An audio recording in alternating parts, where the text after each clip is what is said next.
How you feel? Nervous. So good. So welcome to Polysource. Thank you for taking the time for this interview. If you go ahead and introduce yourself. My name is Teme Fanguna. I am 21. I'm full Tongan and I'm from San Oh, Kava. Mario!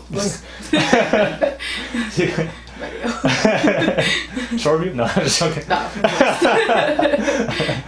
All right. So how'd you grow up? Can you talk about how'd you grow up? How'd you start? Well, I'm the only girl in my family. Okay. So grew up with all boys. Kind of just, it was hard just because I obviously didn't have any sisters or anything, but the competition level on being an athlete was definitely high. So even if we was just at the park playing basketball or whatever, it was always competing, and then that kind of led to me being an athlete, like to where I am now. Yeah. But where'd you guys get this being like the sports culture in your family? Where'd it come from? it came from my dad. Yeah. He played rugby in Tongan, and then he came to Hawaii and played rugby there as well. Okay. And my mom, she wasn't really an athlete. She was more of like the dancer and stuff. So yeah. She was kind of upset that I didn't follow under her footsteps, but here and there, I still. What kind of dancing? Like traditional dancing. Oh, okay. Yeah. Yeah. Yeah. Okay. She was well known in La Paja. Okay. So, yeah. La Paja. Okay. Yeah. Okay. All right. Yeah. So you came from your dad. He played rugby. Yeah, he played rugby. He says he played everything, but we've only seen rugby pictures. But he still has that strong athletic mindset in him. Like still to today, he still tries to coach me and stuff, and I'm like thankful for that, of course. Okay. Has he ever shown you guys some like film? No, we've just seen pictures, but like we go to like rugby games and stuff, and like he'll tell us exactly like what it is, because my older brother played, and then I kind of played for a little bit, but then the team kind of went downhill because someone got hurt. But other than that, like it's just been the main sports. When your dad talks about his career, does he always say like, I used to do this? Yeah, he would say, back in Tongan, I used would to run in the field. Run the hills, the mountains, the lakes, swim the oceans. He said I would run early in the morning, and I'd run fast because the spirits chase me. And I'm like, what? I was like, all right, whatever motivates you. When the OGs explain their life, they always go the extra mile. The extra mile, yeah. I relate to that. All right, so. And then so he's the one that introduced sports to you guys. Mm-hmm. And you were born here? Yeah, I was born in at Mills Hospital over here in Millbrae. Yeah. Okay. And then so you're the youngest, right? Mm-hmm. No, I'm the second oldest. Oh, the second oldest. Okay, cool. So I know right now you play and you do track, right? So how did you fall in love with it? So it was middle school, my 6th grade year. I did volleyball. I was first introduced to that from my aunt. Never played volleyball before, but then I tried that. And then I did basketball winter season, and then come spring season, and it was only the only sport was soccer or track and field. And my dad's like, you need to stay active, do something. And I was like, okay, well, I'm tired of playing soccer, so I tried track and field. And the coach at the time, it was Mr. Chabot. Everybody in San Mateo pretty much knows him. He's the OG. Yeah. But he was like, oh, maybe you should try track and field. You should throw. Because at first I was like, oh, no, it's just running. I don't like to run. Yeah. But he was like, yeah, you're a Polynesian. You look strong. You're built. And I was like, okay. So then I tried it. And I was upset at first because I was like, oh, this is a man's sport. I don't want to seem like a man. Yeah. And then, so I kept trying it. And I was like, oh, after the first few track meets, I was like, okay, getting first place, second place, I was like, okay, this feels good that I'm winning. Yeah. And then I just kept going and going up till 8th grade year, and I was like, oh, I actually really like this. So then going into high school, I was doing the same thing, a different sport each season, volleyball, basketball, and then spring season, which is my favorite, obviously track and field. Yeah. And going into high school, I was like, oh, I'm gonna suck, because I've never had a proper coach to really teach me the real techniques and stuff. And even going into high school, I didn't have a coach. Yeah. Our school just like in every other school, they don't really care for track and field. Mm-hmm. I was lucky enough to, our practices were at Sarah High School, Mm-hmm. and they had a coach, so I was lucky enough for him to coach me here and there. And after seeing the results of me I kept winning, and I was like, oh, Yeah. like maybe this is my sport. And seeing that not many females do this sport, I was like, oh, maybe I should put myself out there for the females. Yeah. And even at some competitions, we would go against the guys, and I would throw farther than guys. Mm-hmm. And I feel good, just because, like, I've always felt like as women, we're behind men. And, like, doing that sport, I felt like I can, if anything, be right next to them or in front of them. And then after that, I kept seeing the results, and that's what made me love the sport. Yeah. Yeah. So, I'm gonna go off something you just said. You said, you said that we're behind men, right? Mm-hmm. So, did you ever face any kind of like struggle when you decided to, because you're Tongan, Mm-hmm. right? Usually me, because I'm Tongan too, there's not a lot of expectations for females to go above and beyond, Mm-hmm. right? So, did you face any kind of struggle trying to be a Tongan woman and also go into sports that's kind of male dominated? Mm-hmm. Did you face any kind of like, just pressure or just negativity in your life because you're trying to do something as a Tongan woman Mm-hmm. that's a little bit different than most Tongan girls in our culture? Yeah. Well, it's kind of like the general, like, you're a Tongan girl. Just, stay home, clean, cook. Yeah. Just the basics. Yeah. But I was lucky enough to have like a father who really didn't care for that side. I mean, he did, Yeah. but he also wanted me to put myself out there and do something with myself. Like, put my name out there, and of course, as a woman. And like I said, like my mom, of course, she wanted me to be girly, do dancing and makeup and hair and all that. But I really grew close with my dad, and that's what, like, honestly, it's all because of my dad. Like, if it wasn't for him to really, he really like gave me those talks, like, one day you're gonna make it, and just keep pushing, and just those little talks, like, even if it's like little, like nobody seems like it's big to them, but like it's big to me, especially being the only girl in my family, and like comparing myself to other Tongan women. Yeah. It's like, how did that make you feel? At first it was kind of like, oh, like, what am I doing? Like, why am I always with the boys? Like, why am I always playing sports with the boys when I should, be playing like jump rope with the girls, like in elementary school? Yeah. I was always called a tomboy. Yeah. Did that hurt you the first time you heard that? Yeah, it hurt a lot growing up, just because, I didn't want to seem as like a boy. Yeah. I've been called things here and there. Like, oh, you're a guy, you like girls, whatever. Yeah. But it's like, no, like, it's just how I grew up Mm-hmm. in my environment, like especially with my parents and my brothers. Mm-hmm. Like, it's just athletics. Yeah. Like, if we're not playing the sport, we're watching the sport. Yeah. So, but okay. No, it's good. No, I got no tomboy. No. Yeah, I've been called tomboy my whole life, but I'm fine with it. Yeah. Well, the beginning, it was hard. Yeah. But then then your dad was there for you to keep you those thoughts. Yeah. Like, at times I'd like go to him and just be like, oh, like, I feel like I shouldn't be doing this. I feel like I shouldn't be doing that. And then he would just be like, no, like, keep pushing. Like, make sure it's coming from your heart. Like, don't listen to nobody. Don't let the negative vibes like hit you. Like, just keep doing it for you and remember who you're doing it for. Yeah. And then he would bring up like the people I'm close to, like my grandpa and stuff like that. And of course, like my family.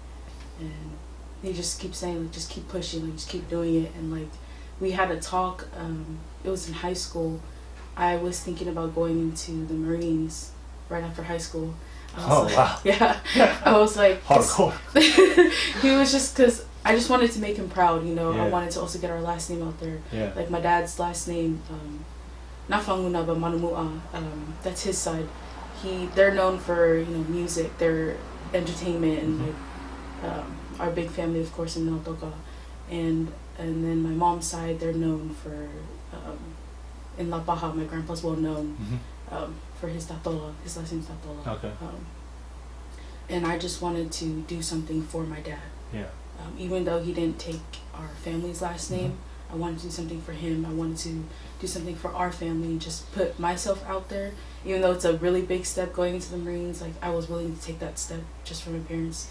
But then of course my mom was like, no, like stay home and stuff like that. Like you'll go to school out here, and then so I ended up staying. Okay.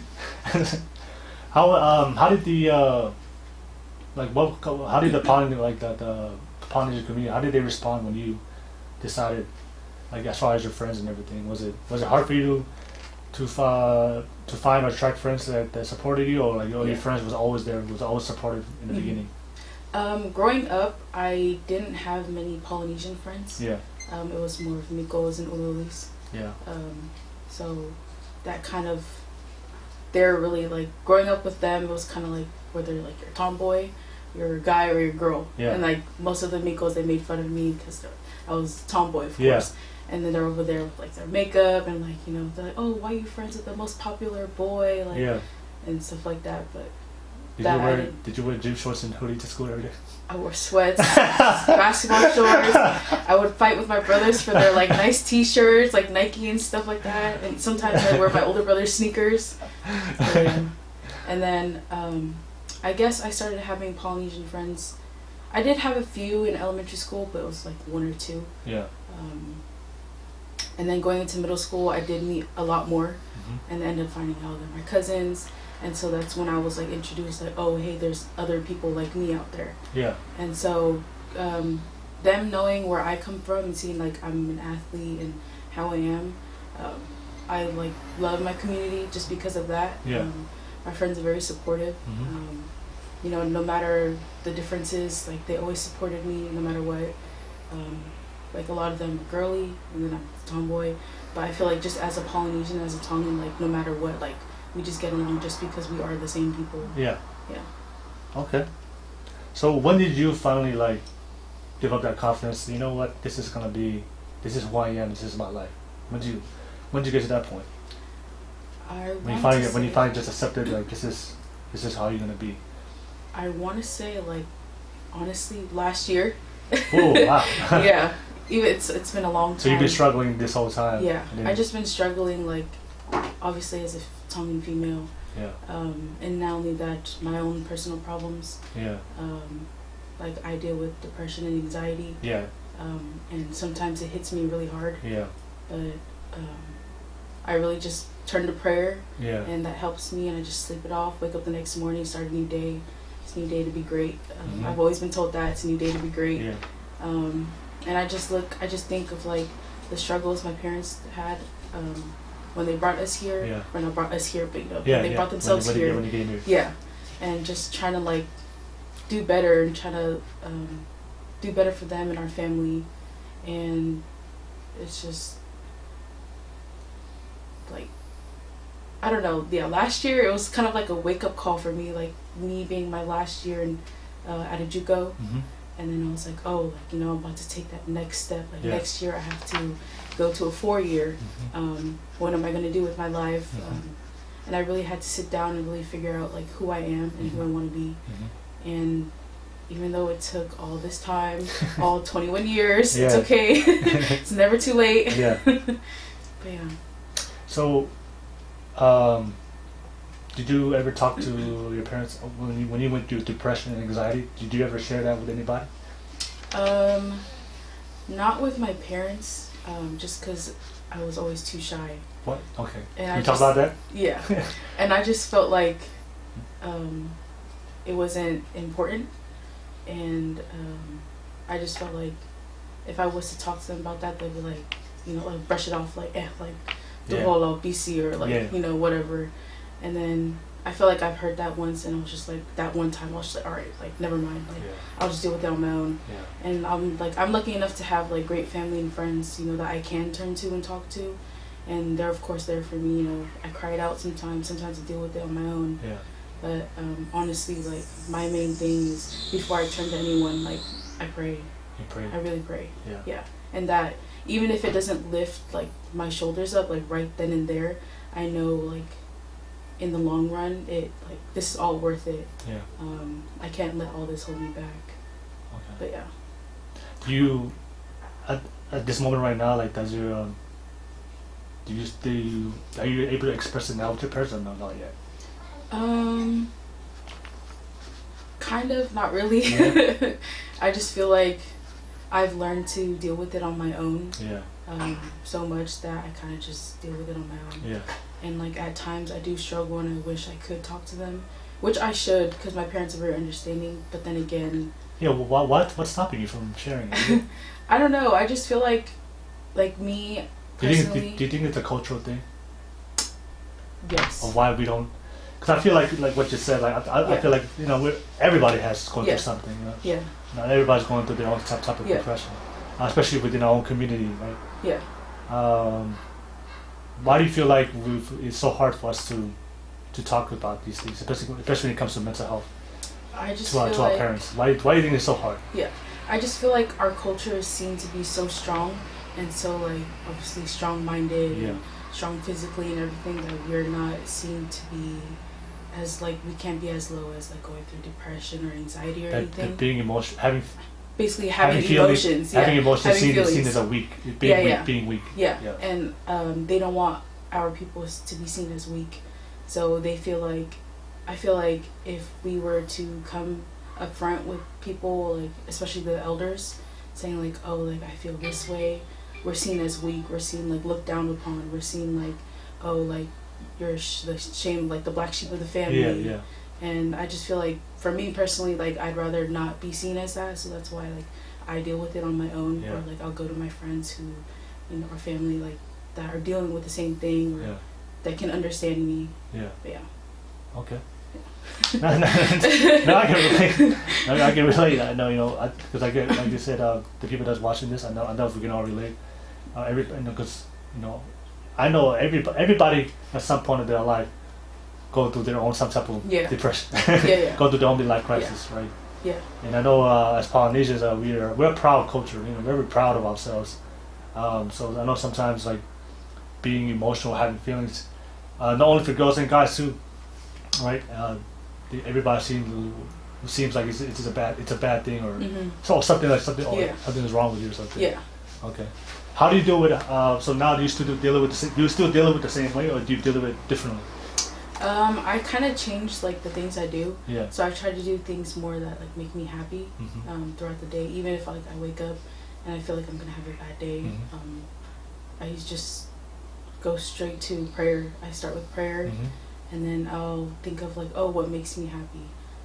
Even if it's little things like just cleaning up around the house, going for a walk, going to the beach, going to hang out with friends, family, just like whatever it is that day that I'm feeling that I need, then I'll do it. If not, then I'll go to like plan B. Like yesterday, for example, I just felt like I needed to get out and I needed air, so I just went to the beach. Had so much fun.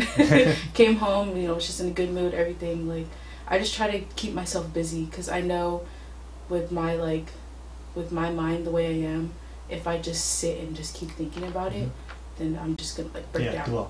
I'm just gonna break down. I'm gonna cry. I'm just gonna my mind's gonna go crazy. I'm not gonna do anything crazy, but you know what I mean. Yeah. And I know that's fact. Like I think I've seen it. Watching people, especially people, therapists who talk about mental. When you go through depression, the worst thing to do is don't do anything. Yeah. Like, because you just end up dwelling on it. Yeah, and I had to learn that the hard way. You have to do something. Yeah. So that way you get your mind off it and put your focus back into the positive things in your life. Pause a little bit. All right, so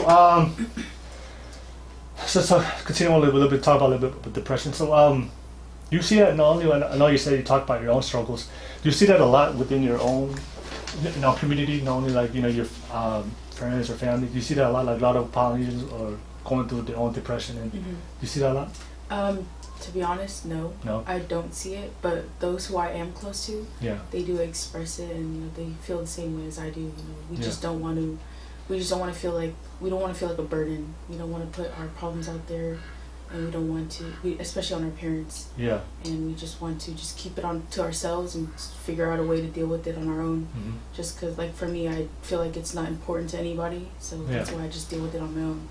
But I have to learn that obviously that it is important to talk to. Yeah. And my friends have tried to like get that into my head. Yeah. That, you know, I'm here, talk to me. And like, I keep hearing that, and I'm like, okay, like you're here, but then it's me that I don't want to talk. And then that's when everything just goes downhill, like in my head, and everything just goes crazy. Yeah. Yeah. Okay, good. Like I said, I mean, besides, you know, so let's talk about communication with our parents. Like, are you as far as communication wise, are you open everything about when you communicate with your parents? Is it pretty open everything? Yeah, pretty much. Talk to them about everything. Yeah. Even if it's like the littlest things, like what happened at work today. Yeah. To how I'm like, who I'm friends with, or just whatever. It's just when it comes to my mental problems, or like, you know, what I'm feeling that day, or whatever, like my personal feelings, and then I just feel like, oh, I need to hold back on that. Yeah. Okay. Do you feel like sometimes, like when you hold, not expressing yourself, sometimes do you feel like sometimes holds you back a little bit when you don't express yourself? Mm-hmm.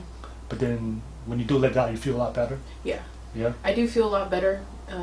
Sometimes I try talking to my parents here and there, just like the little things, like for example, when I was trying to figure out where I wanted to commit to, I didn't know exactly who to turn to. So I went straight to my parents and said, oh, like, I'm feeling this way about this school, feeling this way about that school. I don't know what to do. And it was nice to know that, you know, they were supportive and just telling me, you know, do whatever you feel is best, wherever you feel you're comfortable at. And that's what helped me decide of where I'm going to today. Okay. Yeah, just that little thing. No, that's good.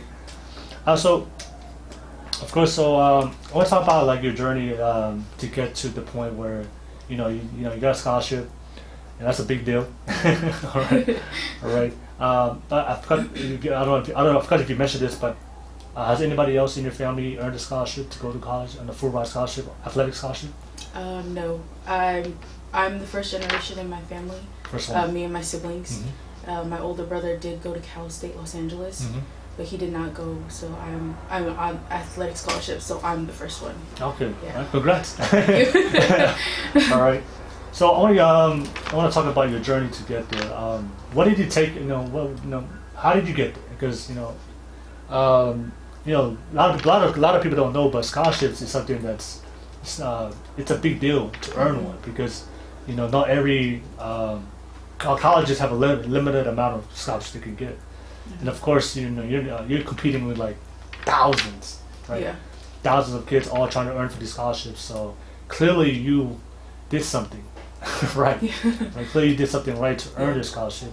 So what did it take for you to earn this? And I just want to see if you can find a blueprint of what you did, because I'm sure there's a lot of people that's watching this that just like you, they're trying to earn a scholarship for their family. They're trying to go to college. They're trying to make their family proud. They're trying to be the first person in their family to do something. Yeah. So what did you do, and how did you do it to get to this point? Well, my main goal growing up, especially like in middle school when it hit, like I really liked track and field. It was just, what do I want to do with it, or my education, and my main goal was I want to go to school where my parents don't have to pay for it. Yeah. So that was my goal. That was your inspiration. That was like your fire. Like what drove on, like your motivation behind it. Yeah. So every time I kept telling myself, like, keep pushing. You're gonna get a scholarship one day, even if it's small or big. Like, I just really don't want my parents to pay for it, just because the struggles we've gone through our whole lives. And I feel like this is the time where I'm old enough to where I can handle my own stuff. Yeah. And if I have to work really hard to get that scholarship, then I will. Yeah. And like, it took a lot of tears and a lot of stuff, but I'm thankful for like my friends. Like, they know me well. They know like I wanted to give up so many times. How many times? So many times. Like, I want to say every other day after practice. I want to just give up. Like, I'm not good enough, and me being a Polynesian, like, a big girl, I was like, I'm too big. I'm not fit enough. I'm not good enough. Yeah. And then that's when I'd go to my dad, and then he'd just be like, it doesn't matter how you look. It doesn't matter like if you're not good or not. It's like, it comes from the heart. If you work hard and you do everything from the heart, then you'll go far. And then ever since he told me that, like, that's just been in my mind. Every time I give up, or every time I want to give up, I just think of what my dad said, and then I think of my goal, like, hey, like, you know, you're doing this for your parents. Yeah. And that's why another reason why I wanted to go into the military, so that they didn't have to take care of you. Yeah, take care of me. I could take care of myself. Yeah. But I'm glad, like, I had this chance to go to JUCO Yeah. and throw over there, and you know, the coaches believing in me, because I never had a coach. Yeah. I had a coach in high school for 2 years, but that was my last 2 years of high school, and that's when I really needed the scholarship. So, but I was lucky enough to go to CSM, where we have a great coaching program. Our coach is a legend. Yeah. So I was thankful for that. Everybody knows on my team, you know, I was really hard on myself, you know, especially track meets. If I wasn't hitting a certain mark, I'd be like, damn, like, I suck. You know, I'd be like, maybe I should just quit. Yeah. But, you know, with them, like, helping me, like, no, you're good. You know, you just had an off day, you know, just go back to practice next week and get ready for the track meet the following week. And so, but yeah, just having, like, that good supportive system and, like, a good environment around me, like, that's what really helped me. But especially my dad, just what he said just really stuck in my head. Okay. Yeah. What was your lowest moment in your journey? I want to say last year. Yeah. I got injured. So last summer, I sprained my ankle. Yeah. And then previous to that, I always had knee problems. And then I also went back in August to school, and then I tore my tricep, my right tricep, which is on my right arm. So like, my whole right side is messed up. Yeah. And so I was like, damn, like, it's done. Like, I'm done. Yeah. And then I was lucky enough to have, like, a great athletic trainer. She really believed in me. I went to her, especially, like, when I was feeling down. I was like, damn, like, maybe this is a sign. Like, I should just be done. Yeah. I should just go into working for my family and helping them. But just me, like, talking to everybody, especially my parents and my coaches, them really pushing me to, like, go to rehab, do physical therapy, and just all those days of me, like, wanting to give up. And even though, like, with this whole coronavirus, like, I did go back for that last track meet before this whole thing started. Yeah. It kind of opened my eyes to, like, oh, hey, like, you can bounce back, and which I kind of did. And even I'm still kind of injured now, but that was my lowest point. I really wanted to give up. I was done. I was like, okay, I'm gonna go to the Marines. I'm gonna go work for the family. Yeah. I'm gonna take care of the family. But just having that good supportive system, like, everybody believing in me when I didn't believe in myself. Yeah. Yeah. What was the most negative things people said to you on your journey? Like, as far as, you know, because I'm sure when you first started doing this, like you said, you know, you sucked at the beginning. Yeah. Yeah. So what were the negative criticisms that you heard from I'll come say, since we're probably from a Polynesian community? Because for me, I feel like a Polynesian community, like, they won't support you until you make it. Yeah. I think one of my mentors, his name is Coach V. Coach V. He's a speaker, and I think we had a conversation.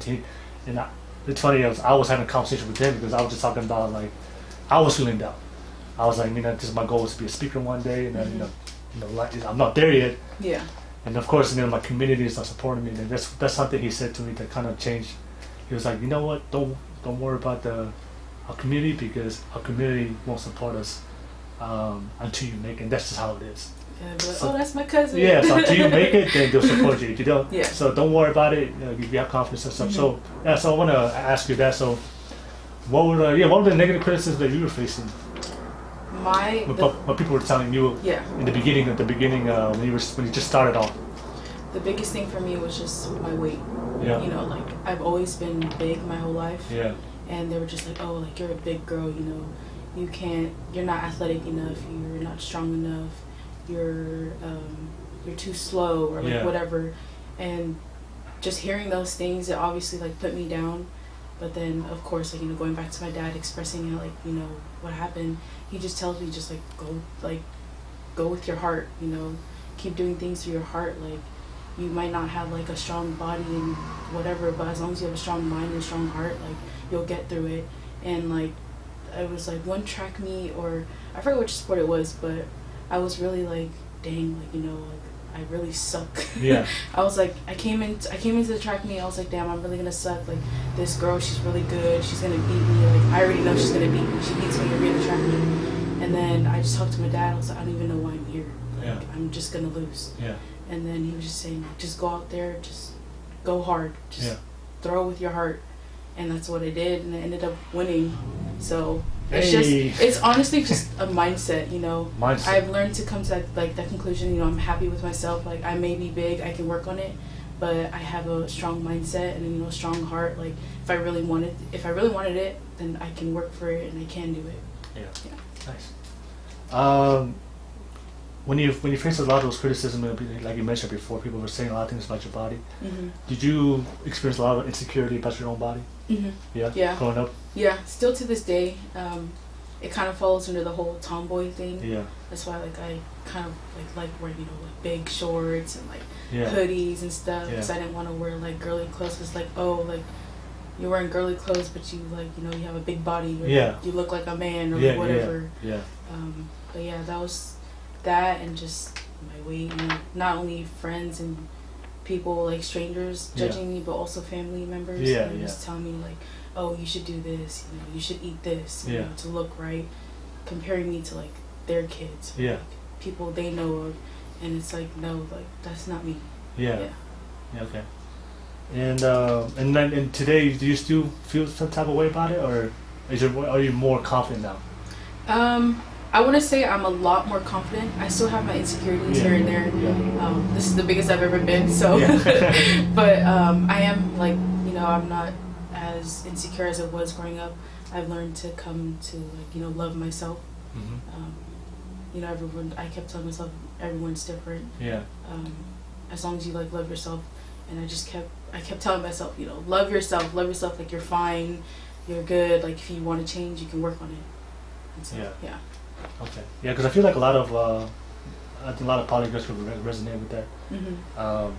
You know, and then look, this is how we're built. Yeah. Coconuts. Yeah. all the coconuts are the ancestors. All the ufi, panyokin, the halovi. Just passed on the genetics. Yeah. I want to talk about your, I think something you said really important, mentality. Mm-hmm. You said that you came to the conclusion that the reason why you are who you are today and you achieved this level of success is because of your mentality, right? So can you talk about that from a perspective of I don't see a lot of Polynesians have that mentality. Mm-hmm. Right, because like, you know, you have this mentality like, I'm gonna get, if I want something, go get it, Mm-hmm. and you're gonna believe in yourself and all your heart. And then, like I said, you know, you had all these obstacles and negativity that was around you, but you found a way to channel it, you know, to put those blinders on and just focus what's in front of you, and able to get to where you're at today. And then you still have more to. Yeah. You're just getting started. Just getting warmed up. Yeah. So. How come, you know, I know our Polynesian community, we don't have that mentality of growth, right? Because you grew, right? Mm-hmm. 'Cause I think that's what it is. Like, in order to achieve that level of success that you want, we have to grow as people. You know, we can't be the same person and expecting things to be different, right? Yeah. But I think that's our Polynesian community is like, we want change in our life, but we don't want to change. Yeah, we're just afraid to do it. Yeah. Right. So, why do you think that a lot of Polynesian, because you're 21 years old, you know, you're still young. Like, why do you feel like that a lot of Polynesian kids don't have that same mentality? Because I'm sure there's a lot of kids out there that they want to succeed. They want to go to college. They have goals and dreams for themselves. You know, they want to excel at whatever, like as a sport or whatever they have a passion for. Mm-hmm. So, what's stopping them from developing that mentality you have? In your opinion, like how come a lot of Polynesian kids find it hard to develop your mentality that you have right now? I would say their supportive system. I feel like they probably just don't have a strong supportive system. Yeah.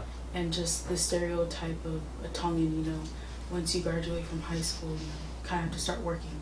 You know, you kind of have to become that adult to start supporting your family, when really, like, you still want to pursue your dreams. And without that support system, then that's when they just, you know, maybe change isn't for me. Maybe I do have to follow what I'm supposed to do instead of what I want to do. Yeah. Because I feel like that's the Polynesian expectation, right? Yeah. Get married, have kids. And that's it. Basically, once you're done with high school or whatever, go find a job. Get married as quick as you can, have kids, and then that's your life. And that's like what my parents tried to get into our heads. Like that's not what they want. They want us to go as far as we can with school and whatever we want to do in life, and then when the time is right, then family, kids, marriage, all whatever happens. But right now, they just want us to go as far as we can. Yeah. Okay. Did you ever did you ever have that belief about yourself when you first started? Because that's all you wanted, just to be like everybody else. In a way, yeah. But then I feel like I had that like reality check where I really sat down and I thought of like what I wanted to do with my life. Yeah. Who do I want to be? And then that's when I was like, okay, like I can't be doing what everybody else does. Like my old self, I would just go party every weekend and like hang around with the wrong crowds. Yeah. And that's when I was like, oh, like what am I doing with my life? Like if I really want to do something, I need to. If I want different, I gotta move different. I keep telling myself that. I seen that like I think on Instagram or something, but that really stuck to me. Like if you want different, you have to move different. Yeah. Yeah. So, did you find it hard to, because in order to achieve something that most people have never done it, you gotta be willing to be alone and go down your own path, right? Did you, when growing up, did you ever feel like that you had to shrink yourself because, like, being yourself and being different was making the people around you insecure? Did you ever like feel like, okay, I gotta bring myself down a little bit just to make everybody else feel good because you wanted to fit in instead of standing out? Did you ever feel that way? To be honest, no. I felt like I was in the other person's shoes. Yeah. Where I felt like I needed to be like that person. Yeah. Growing up, I was told you need to be like, you need to be skinny like this person. You need to like do this like this person. Just like they keep comparing me to my other family members. Yeah. And then I was just like, no, like I don't want to be that person. Yeah. And like I'm glad I didn't follow under those steps. Glad I had my little attitude back then. Yeah. And like with my dad, just always supporting me. Like, I learned from that. Like, I'm glad like who I became today and like who I still am, and I'm still learning and like still trying to figure out who I am. Yeah. That's good. So, are you confident in yourself? Not 100%. Yeah. I want to say like 75%. 75%. Yeah. I'm still learning. Still getting there. That's good. How did you develop that confidence though? Can you explain that? Can you talk about that? Like what did you do to develop your confidence that I think you mentioned earlier at first that you keep telling yourself that I can't win, I can't compete. But anybody that knows that competes in any sport, you have to have confidence. Yeah. Oh yeah. Without confidence, you can't compete with anybody else. So how did you develop that confidence? For like what did you do for yourself to get to that 75%? Yeah. I know I keep saying it, but I want to say it's my dad. Yeah. He just kept pushing on me, like saying like, you're gonna do good, you're good, like you just keep going from your heart, and just having that in my head. Like I keep thinking about it. That's when I just, even like my darkest days, like when I feel like I suck, I don't want to quit. I'm just like, no, I just remember what your dad said and who you're doing it for. And then I just kept pushing myself from there, and like just when I push myself and I see the results, then that's when everything changes. Then it's when like I think different, I move different. I'm like, oh, if I do this and I get this, then maybe if I just push a little more, then I'll go further. Yeah. And like that's when I start making goals, like especially at the beginning of seasons. I'll make a goal, like last track season I made a goal to make it to state. And even with like not last track season, the season before, when I wasn't injured. Yeah. My goal was to make it to state, and through the roads I was like, at times track meets I was like, damn, I suck, like I come in 3rd place, come in 5th place, 8th place, whatever. But then that's when I wasn't working hard, and then so I was like, damn, like I need to start working hard. Yeah. So then I ended up reaching my goal because I did work hard, and it's just all mental. Like I just had to change it. Like it was a reality check, like where it just like snap. Yeah. And if I didn't have that snap, then I probably still would have been like facing my demons now and like still struggling. Probably wouldn't have that scholarship. Yeah, probably married, have kids right now. I don't maybe I don't know about that, but all right. So yeah, you mentioned you mentioned like it took a lot of hard work. So what kind of work did you do? What kind of work did you do? And what kind of like I mean, was your work ethic strong in the beginning, or did you have to develop that? I definitely had to develop that. Yeah. I was just like, when I first started, I thought like everything comes easy to me. Yeah. If I just started out, it's just gonna come to me. But I had to learn the hard way that if I want it, I have to go get it. And I had to change. That's when I had to change my mental state. Like I had to snap into it and just be like, hey, like you gotta work hard. And like I said, having a good supportive system, like especially my teammates, you know, really pushing me, especially when I was giving up. Like, say like even if it's little things like me skipping like one rep or whatever, they're like, nah, like it's gonna, like trust me, it's gonna go far in the long run. Like you skipping this one step, it's just gonna like hold you back now. Yeah. And just like those little things, that's what like really got to me, like where I am today. Yeah. Okay. Oh, okay, that's good. Yeah. So like, so you're gonna start. When do you start going to college? 2017 when I graduated from high school. Yeah. So, you know, to listen to your whole story, you know, you had to go outside your comfort zone, right? You know, I mean, the fact that you do what you're doing right now, especially as a Tongan woman, like I don't know a lot of Tongan girls actually earning scholarships. All right. Yeah. So did you ever get anxiety like going outside comfort, trying new things? Yeah. Yeah. Because growing up, I pretty much did the same thing, same routines every day. Yeah. I don't like trying new things. I don't like change, even if it's just like food, like going to like McDonald's. I would get the same thing or whatever. But I had to learn, like, you know, if I want different, I have to move different. Yeah. Even if it's little things, like I had to change, like say like change like a workout or like the way I wake up in the morning and start off my days. Like it's a big difference in like my everyday life. Yeah. Yeah. Okay. Is your family more supportive now, or they're still waiting for you to see it? They're of course, you know, they're rooting for me. They're way more supportive. They've always been supportive, especially my parents. Yeah, they just want me to go further than especially from where they came from. Yeah. They obviously came with nothing and from nothing, and they want us to have that better life and do better. So that's the goal. Yeah. Trying to reach that goal. Okay. Yeah. Why do you think a lot of because there's a lot of kids out there that their parents in the same situation as your parents, and that they came over here and that they had to figure out a life here for their kids. But I can also say there's a lot of kids that they don't see it that way, and they may be, like you said, you know, wasting their opportunities here. Why do you feel like sometimes some kids like that grow up in America here, you know? Because I truly believe in America, like you have so much opportunity here. Yeah. You can do anything you want if you just put your mind to it and put in the work. Why do you feel like a lot of kids don't have that mentality, or they just never start towards anything they want to do for themselves? I want to say maybe it's because they didn't really go through the struggle or like see their parents struggle.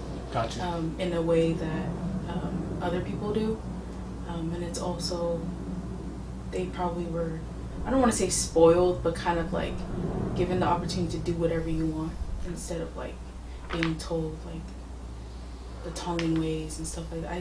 I just want to say they grew up different. Yeah. Yeah. Nice. It's kind of like I don't know. It's kind of hard to like really see and explain. Like I don't know, how can you not like how can you not want different from what your parents gave you and came from, you know? But everybody's different. Yeah, so. Yeah. Good thing you didn't hang around like boys. Yeah. Pause it. Cool. All right. So now you made it to college. What's your going off? What's the big plan for you? Honestly, just get my school paid for. Yeah. That was my goal going into high school and college, to get my school paid for so my parents don't have to pay. But I do have a big goal. I don't know if I'm gonna reach it, but I hope I do. Yeah. I like personally, you know, you don't really see too many Polynesians doing track and field, especially as women. And like I want to go. It's a big dream, but I want to go throw for Tonga. Yeah. You know, represent them in the Olympics. I know like Valerie Adams, she's throwing for New Zealand. You know, I kind of hope she went and represented Tonga because nobody really knows Tonga. Like, everybody else does like the little sports.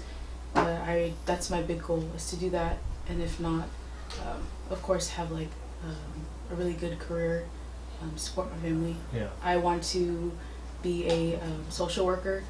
I worked at the Boys and Girls Club growing up. I also went there, and like I love working with kids, and I see some of the struggles they have that were different from mine, like with their parents and stuff. And so I want to go into that field just to be that like supportive system. And I know a lot of social workers are seen as the ones that take the kids away from families. Like I want to be that person to really bring the families together and really work with them, like giving them a chance instead of just snatching the kids away and like taking them away, taking them to foster homes. Because I know personally, like a mother who had kids, she did drugs and stuff, and she had a social worker always come in whenever she picked up the kids, and she was always working. Like she's really, I can see she's working, and she was like 5 minutes late from picking up her kids because she was coming from work, and the social worker said like, no, like you're late.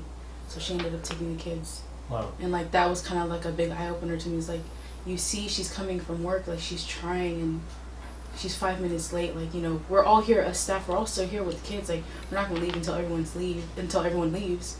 But it's the fact that you can't even like, you know, understand that she was just late because of traffic. Yeah. But yeah. Okay, good social work. Yeah. Okay. All right. So, what do you feel like? What in your perspective? Because you know you're Tongan, you're a Tongan woman. What's the hardest thing about being a Tongan woman in the United States, growing up in the United States, in your opinion? I want to say being perfect. Being perfect. Yeah. I feel like we're expected to be perfect, you know, look the perfect way, be the perfect person, do the perfect things as a Tongan girl should. But I feel like growing up in America, it's a whole different environment from what it is growing up in Tonga, and like our parents don't understand that. Like they still try to bring like the ways that they grew up and stuff, and try to like bring that to us, and which is understandable, and like it's fine, like we grew up the same way. Yeah. But they also have to understand like we're not in Tonga, you know, it's different here. Yeah. Yeah. What kind of when you say perfect, like do you have any examples, specific examples of what kind of perfect things or they want you to do, or like, you know, like you know, clean the house, like the perfect Tongan girl to stay home, stay home all the time, clean the house, cook the food, and do like the typical like, Tongan stuff, and on top of that, you know, church girl and like school girl and all of that, and like there are those that are out there like that, and personally, like I wasn't like that. You know, I had my dark moments and my times, you know, where I got into arguments with my parents and stuff, and I just feel like it's just the environment you grow up in. The expectations are too high when it should be like lowered to where everyone can really understand that we're different in America. It's not, you know, like not in Tonga. And I know it's the same in Tonga too. Like I know Tonga has changed a lot. It's just coming to an understanding that we can't be that perfect. Yeah, because perfection doesn't exist. Exactly. Nobody's perfect. Exactly. Even our parents not perfect. Yeah. But I don't know. I just feel like expectations shouldn't be as high, especially moving to America. Especially, yeah. Okay. Do you feel like the expectation to be perfect is the same for guys or just for girls? I feel like guys have it easy. I just feel like, you know, if you're just like helping around the house, like guys usually do, you know, girls inside the house, guys outside work, you know, work and just support the family and stuff like that. They can pretty much do whatever they want. But for us women, it's like, even if we do the right things, like we still can't do whatever we want.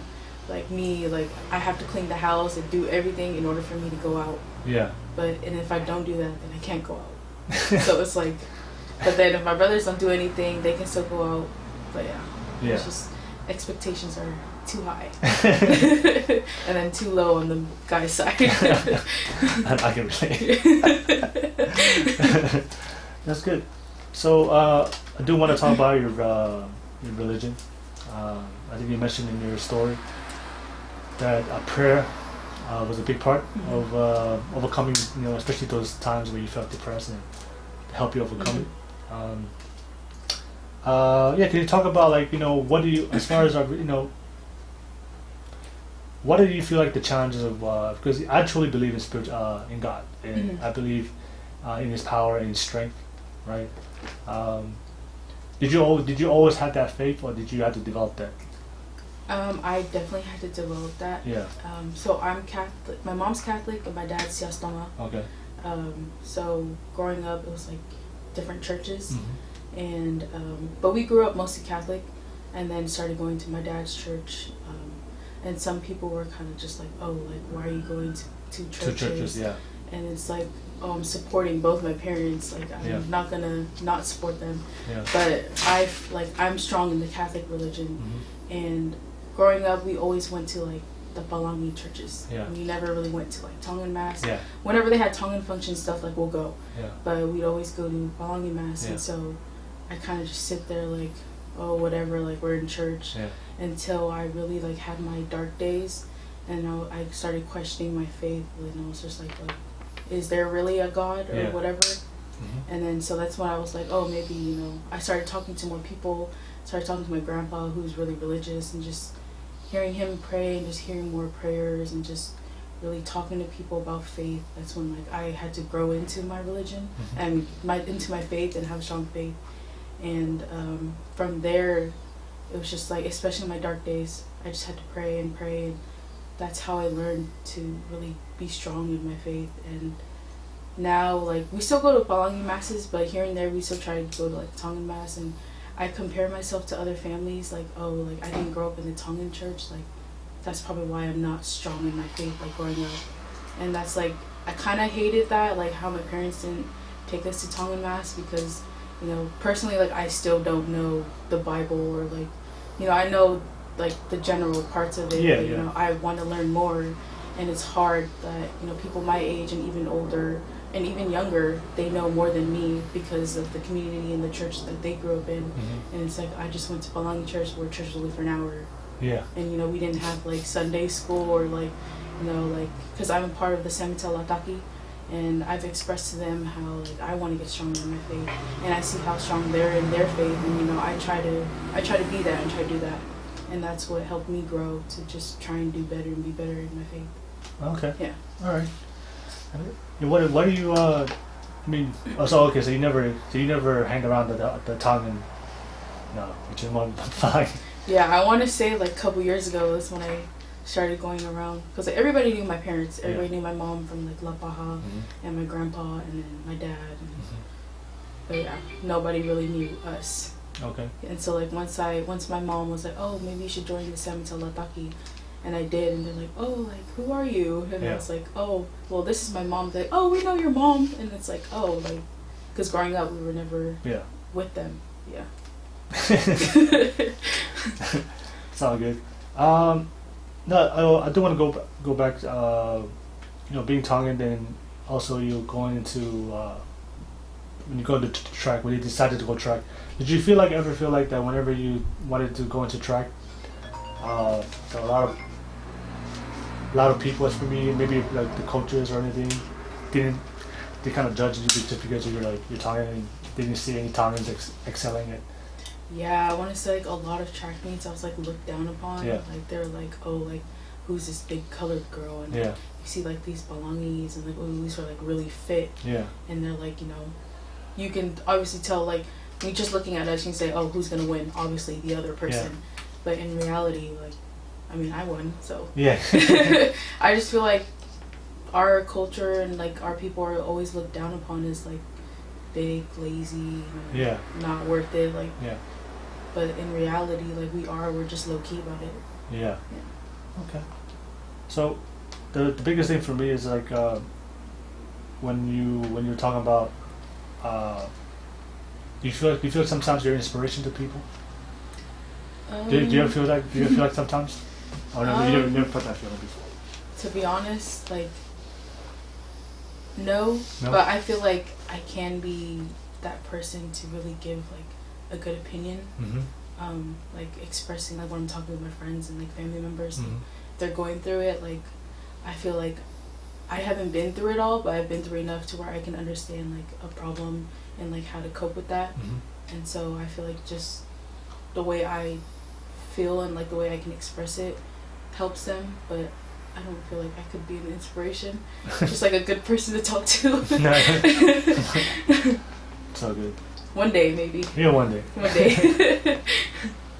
So, if you had to go back and talk to your former self, especially a couple of years ago, when you started doing this, what would your advice be to that person? If you had a chance, go back. I would say, don't give up. Keep working. Like, really keep working, and like do you, because that was my thing. I'd always worried about other people and how I was seen when I had that snap, and I was like, oh, like I gotta do me, gotta start working hard. Like, I just needed to have that reality check back then instead of just like last year. Yeah, just keep working.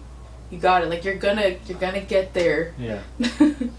Did you ever have a track meet where like you were way behind and then you came back and won in points, whatever? I know I did, but it's just not coming to my head right now.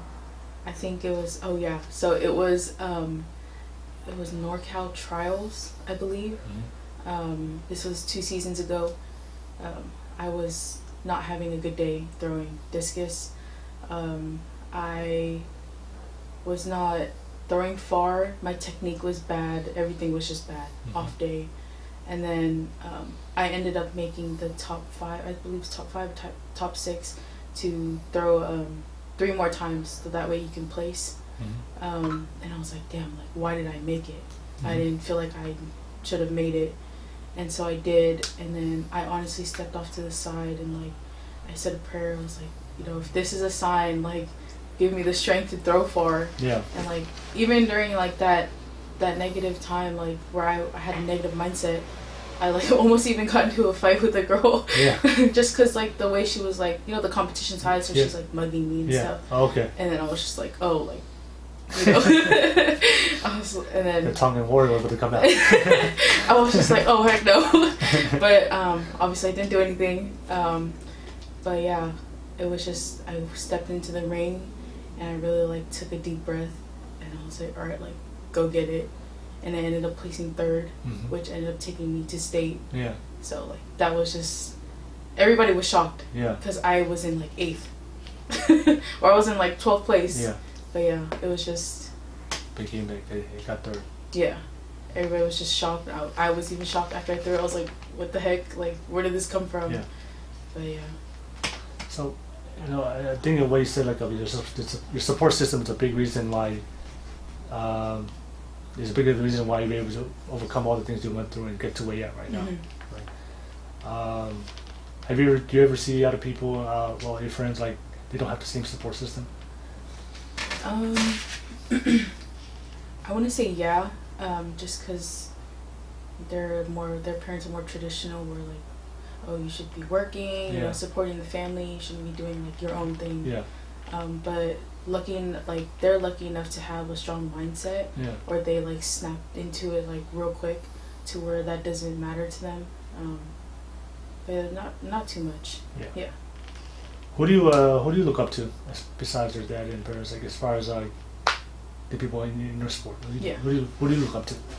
I want to say a lot of my friends and family. There's a good amount of my friends who really do like check me here and there. Hey, like, you shouldn't be doing this, or like, oh, you should be doing this and that, and just seeing them, like, even the little things, just seeing them have like little Bible studies or like whatever, like, it's just the little things that they do that I wish I did. That's what inspires me. And sometimes I'll like reach out like, hey, like, is it cool if like I join or whatever, just for me to like start getting familiar with it, or just for me to be better and do better. but it's a lot of my friends, a lot of my friends and family. Yeah. Okay. I do want to talk a little bit more about mental health. Mm-hmm. All right. I know we discussed a little bit before earlier in the interview. So I know that that's something that a lot of Polynesians go through. All right. Mm-hmm. And we talked about it. We don't. These are certain things that we don't talk about in the house. We don't like to express ourselves. Mm-hmm. Right. So. So you talked about the methods that you like to go out, right? When you go through stuff and you like to go out. So if somebody right now that that's going through mental health, right, and they don't have a support system, right? And you mentioned you say you pray when you go through hard time. What kind of encouragement or advice would you give that person? I would just say, hey, like, let's just take a second to pray. Yeah. Like, even if you don't believe in your faith or you don't have a strong faith, then I'll pray for you. Yeah. I just feel like prayer just kind of lifts that weight off your shoulders. Yeah. And then if it doesn't work, then I'll, work around and be like, hey, like, let's go grab something to eat, or, do something different that you're not used to, or, that makes you happy. Okay. Just to, like, get your mind off of it.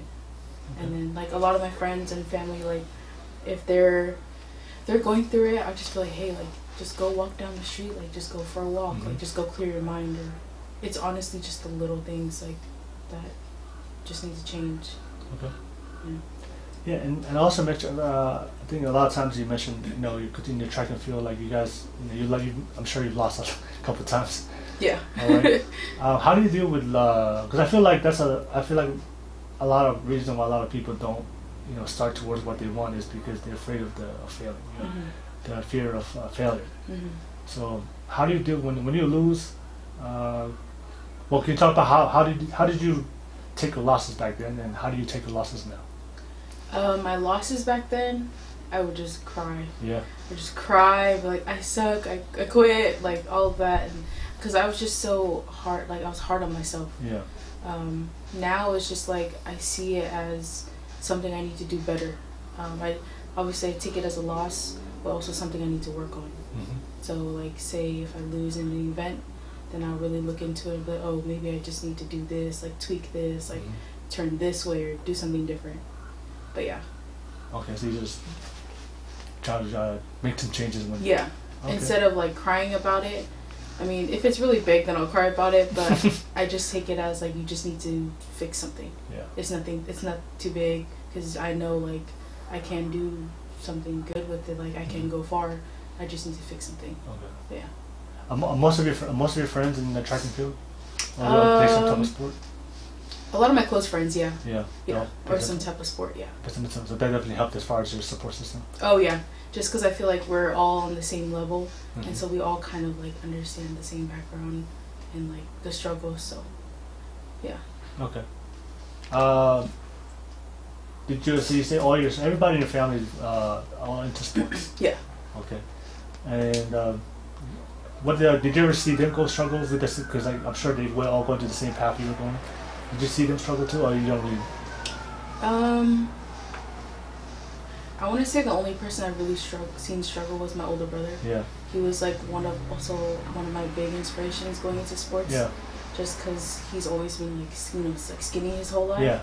And he's always been looked down upon, like kind of in the same way with me being big, and just seeing him like going out there and really like and doing really good. Like he like say like for football, like at Sarah High School, he wasn't getting a lot of playing time, but when he did, he made it big. Yeah. And like it kind of just shows the coach. It shows a lot of people like, oh, like hey, like he is good. Maybe you should put him in more. And so that kind of like inspired me to do like work harder, and no matter what I look like, no matter whatever, I can be good as long as I put my mind to it. Yeah. What did you feel? I mean, because I know sometimes what we do is like we kind of, especially if you have older siblings, you kind of look at what they did and see what they did well, see what they didn't right. Mm-hmm. In your opinion, like, what are the things that you learn from your siblings, and what are the things that you also learn from them, or things that you feel like they probably didn't do to take them to the next level? Mm-hmm. For my older brother, I felt like for me it was when he moved down to LA, when he went to school to Cal State Los Angeles. Just hearing his, like, you know, his daily life, like, and his struggles that he'd been going through, like, you know, at one point he didn't have housing, and just seeing how he overcame that and how he really worked hard to pay for his school the same way how we don't want our parents to pay. That's what inspired me to do what my big goal was, to not have my parents pay for anything. Yeah. And that, like, that just, I don't know, just yeah. Yeah, just to see that. I mean, that's tough to go out there on his own, even on his own. For my older brother? Yeah. He stayed at the dorms, but he's back now. Yeah. But just, like, I remember at times, like, I just feel like, how does he do it? You know, like, even though we butt heads a lot, he really is a true inspiration to me. Like, he doesn't know, but I really do look up to him. Okay. Yeah. All right. I think the question I want to ask you is, like, you know, I could tell that you know your path, you know your career, so I think it's right now you kind of know where you're going in life right now. How do you tie in? I know one of the questions I know a lot of girls always probably want to ask. How do you tie in your relationships around that to make sure you still stay on track with where you want to go and still be able to build good relationships and relationships that you want to fall into? Like, how do you keep that in track? I just feel like if you surround yourself with the right people that really do understand you, then you don't have to worry about that. You don't have to worry about anything. Like, even if you don't talk for days, weeks, years, once you guys do talk and, like, you know, meet up and stuff, that, like, vibe, like, you guys just met yesterday, is still there. Like, I can say that with a lot of my friends, a lot of my family members. Like, when, like, for example, my friends, they stay out here, like, they stay far away from me. And when we do meet up, it's like, oh, like, as if we just met up just yesterday, you know. If you just surround yourself with the right people and, you know, you have that good support system, those good friends, you don't have to worry about anything. Yeah, okay. You can still do you and know that they still love you, they still support you, and they're still there. Okay. Yeah. All right. What are the hardest things about being a Tongan woman in dating? I want to say, like, if you have strict parents like me, that's the hardest thing. Yeah. I've always been told, you know, school first, always school. Get your life together before you start dating. Like, you know, you're still young, all that. You know, I had my times where I was like, no, like, I want a boyfriend, you know, and I had my fair share of boyfriends, but just learning from that, and I was like, dang, like, you know, I really need to do me and, like, do school, but honestly, like, just don't focus on it. Yeah. Like, there's so much out there in life that you can do, like, with your friends and yourself, like, school-wise, or even work, or just something you really want to pursue. Like, just do it. Like, everything else will fall into place. Your love life will come, it'll come. God will bring you the right person when it's the right time. If not, then you can be that cool auntie, you know? I'm gonna be that cool auntie. The cool the one that takes everybody's kids. I've come to the conclusion that's me, so. Hey, it's not over yet. It's not over yet. You know, you made that comeback too. You got to come back. You got to make a comeback in life. We'll see. Come back in life. No, so let me pause right there. All right. So I know you're working towards. I know you're working towards you know, going to college, and you know, you have your goal of being the first Tongan woman to represent Tonga in the Olympics. All right, so I can see what you want for your path for your goal, for your future is pretty clear. But do you ever because I know usually people in Polynesian community, girls your age, 21, that's usually the time when they're looking around to get married and having kids. Yeah. So do you deal with that sometimes when you see everybody, you know, your circle, everybody's having kids or starting families? Do you sometimes, does that affect you sometimes as you try to stay focused and disciplined and to achieve to be on the track to your goals? Yeah. I want to say those times when I am, like, giving up and stuff, and when I start, like, thinking outside, like, oh, maybe track in school isn't for me, maybe I should start my family now. Especially seeing, like, on social media, or seeing, like, my friends and just other people that I know of, like, getting married and having kids, even people younger than me, and it's like, oh, like, am I behind or something? Yeah. But just having my parents, like, they keep telling me, like, no, like, you know, keep going for school, keep going for a track, like, whatever it is in life you want to do. Because once you do start your family and stuff, that's kind of like when your life stops. Yeah. It's like when your goals, like, stop because, you know, you have kids, you have a whole different family to start taking care of on top of your old family. So it's like with that, I'm, like, lucky enough to have my parents, like, they keep, like, getting that into my head, like, go as far as you can. They're always there. Like, your time is, you're still young, you know. Love will always be there to find you. But when the time is right, then God will bring me the right person. If not, then if not. It's all good.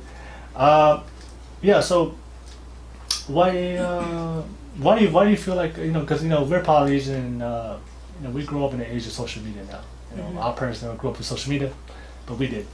So do you feel like social media has a big part of kind of like amplifying all the struggles that we go through?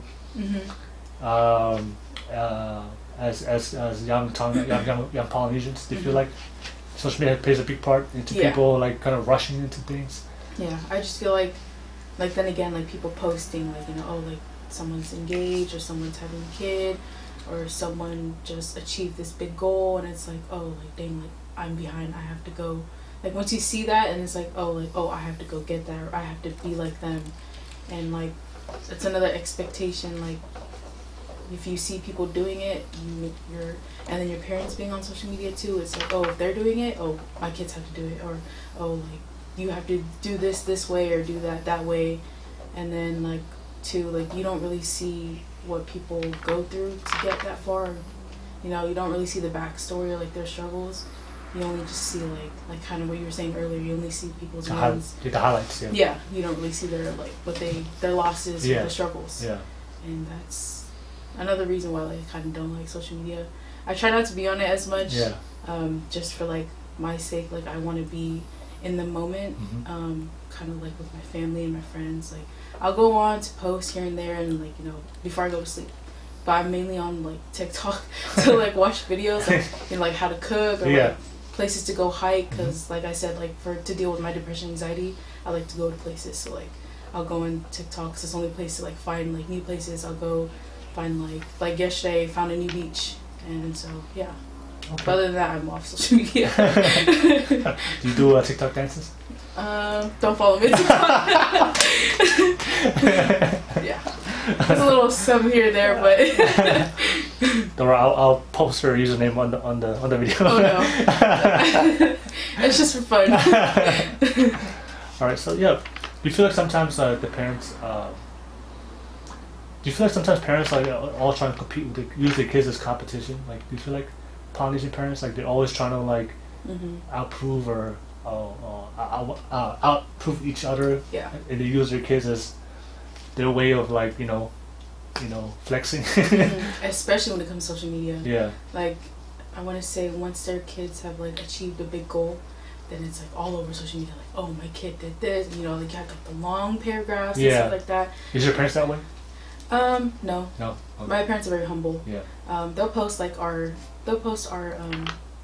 you know, things we got and stuff here and there, but they're very humble about it. They're like, oh, you see that a lot, huh? Yeah. Oh yeah. They post it a lot. Yeah. Especially like when it comes to like church functions and stuff, and like money and stuff.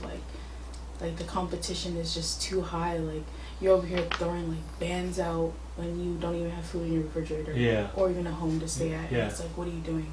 And that's like another thing like I love about my parents. It's like they never really focus on that. Like, if they can only give $20, then they can only give $20. Yeah. Or even just $5. Yeah.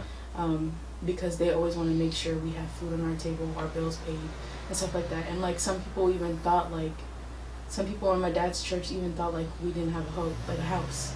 They thought we stayed with like our bye-bye or we was renting a home. And it's like, no, like the house is under my dad. My dad built it up, everything. Yeah. So it's like the expectations, and then, you know, trying to be like the best person. It's just crazy. Yeah. Why do you feel like how Polynesian people do that? They flex that. Why do you feel like that? Where does that come from? I just feel like them coming from nothing. Yeah. So they want to like, they don't want to be seen still as nothing. They want to be seen as like, oh, like I'm in America, like especially being in America. I'm in America now, like I got this and that, and it kind of shows on Facebook too. Yeah. And then that's when it goes back to Tongan, where it's like, oh, like everybody in Tongan thinks we're out here like hella rich and stuff that. It's like, nah, we broke. Like, we broke. You're just looking at the wrong people. Well, we Cali broke. Right. Exactly. It's just, I don't know. I don't like that idea, and like, I'd rather you just live with your means. Yeah, like God knows like what you can give and what you can't give. Like nobody else needs to know. Nobody needs to know like how much money you can give. You feel like sometimes people like feel that pressure too. Yeah. Yeah. It's not even about flexing. They see everybody else doing it, so like they don't do it. They don't want to be criticized or judged that they don't throw money. Sometimes people go through that too. I know my dad goes through that. Yeah. Especially like concetis and stuff. Yeah. Because he's the only one that's giving the money. Like everybody else in the churches, like they have like their kids, their older kids and stuff that work and stuff, and they help give money too. When me and my older brother, we were still in like high school and like college, we're still trying to make money, and it was like my dad wasn't giving as much as other people were. Like people were giving bands, and my dad was just giving like hundreds or whatever. And he was, and then obviously their kids more active and stuff, and my dad just felt the pressure of like, oh, like, dang, like, it's just me, everybody else has like their families, but it's just him. And so like that's another reason why I kind of didn't really like how he was going alone. So here and there I'll go with him for Sundays and stuff, and I'll give my fair share. But other than that, like I just don't like the comparisons. I don't like competition. Like you give what you can give. When it's church, like, that's like God doesn't care how much you give. Right, exactly. I was like, if anything, the money doesn't follow you when you pass away. Yeah. Like only God takes you. That's it. Yeah. No, that's. Now I see that with our community. That's a big, just missinales and content. And it's crazy. I feel like the pressure. The kids. For me, I think it's sometimes what I don't like about it is, because the parents are trying to fulfill this expectation, right? Sometimes they put that extra burden on their kids, right? And that sometimes may prevent kids from actually soaring, right? So they have to sacrifice their dreams. Yeah, and I know some of those times. So I know a couple friends, they were like, oh, like, I can't do this or I can't do that because I have to work or I have to give this amount of money to my parents for Isnal or whatever, like Conseti, Totupu, whatever it is. It's like I have to save for this upcoming. So it's just, and like, I think that's the reason why my mom and my dad didn't have us really growing up in the Tongan church, because they kind of didn't want to go through that. And like obviously we were struggling too, like we was broke. And so if we was broke, what do we have to give? So, and they didn't want to be like that family in that church, like they can't give nothing, but they'd rather their kids have food on the table, clothes in the back, and roof over their head. So No, I see that a lot too. So because I feel like the purpose of like the next generation is so we can like improve it.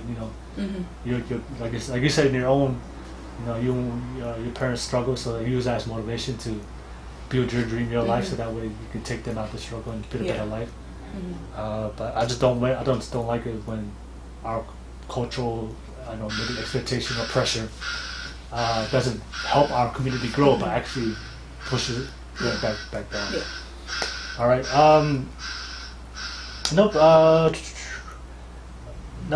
think the last question is: do you feel like there's anything that we practice as a culture stops?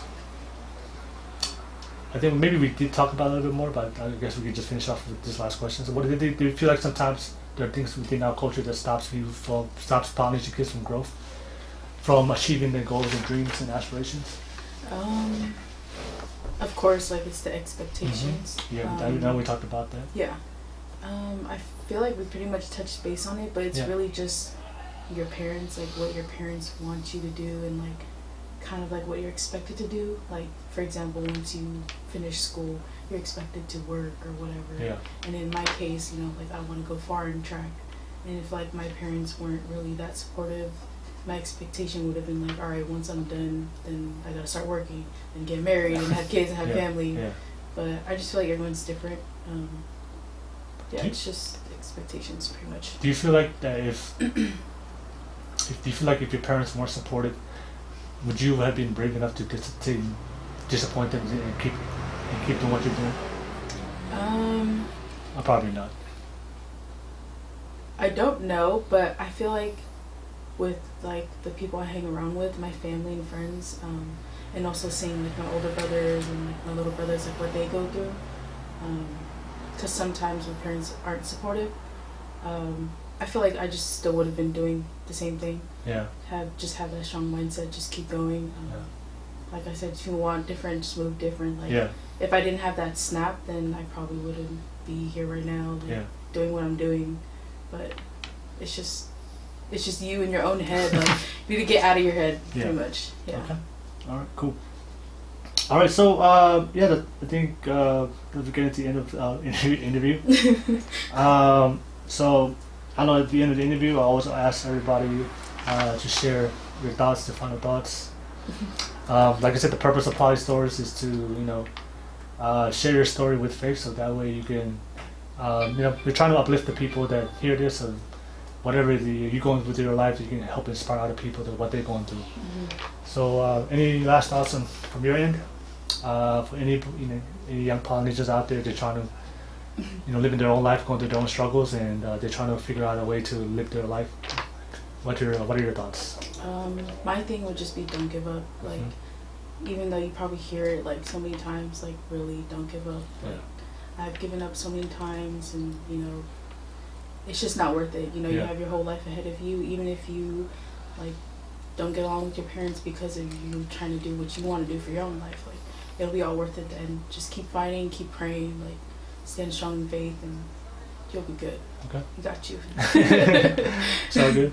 So I know this, like I know you mentioned earlier, this is your first interview, and I know you were nervous. You were nervous coming, but very grateful that you did come. You did make it. All right, balangi time. Not to pull the I know, I was like, let me not be late and be like a typical Poly. Cancelled. But first I want to say that thank you for coming in, and really it inspires me to when I see people do things that outside the comfort zone. That's very inspiring to me. So very grateful for that. So how does it feel sharing your story today? Well, first I want to thank you for choosing me. When I seen your message, I was like, oh, like somebody actually sees me. But it was cool. So thank you for that. Of course, first I was nervous. Didn't want to say anything. When I seen your message, I was like, you even saw the message. I was like, oh, do I have to share everything? Like some things I don't want to talk about. But it's kind of like you said, just having a conversation with somebody, and I feel good now that it's. I mean, of course that it's over, but just knowing that somebody that I don't know of, that I just met, is all ears, and just the whole project. Like, I hope it helps somebody. Yeah. But I feel great. I feel good just knowing that I can just talk to anybody, really, pretty much. About my story. Yeah. And like I said, that's the purpose of. I believe like when you share your story, if you find a way to accept yourself and everything that happened in your life, and be fine with it, and still look for a better future, and I think that's a way you can find some confidence or faith within yourself to achieve what you want. Because I feel like a lot of times the people who struggle, it's because they let one moment of their story define everything, but they don't realize there's a story we can always rewrite every chapter that we have. So, but that's it. I'm very grateful that you guys made it, and when you make it to the Olympics, I'll get the first dibs on your first interview. Got you. And she said, so I have her on camera. She said, I got you. All right, so wins the Olympics, won the gold medal. You got the next interview. All right. The goal is just to get there first. Just walk through the door. No, we're going to win. We got to win. I got to do the win. All right, cool.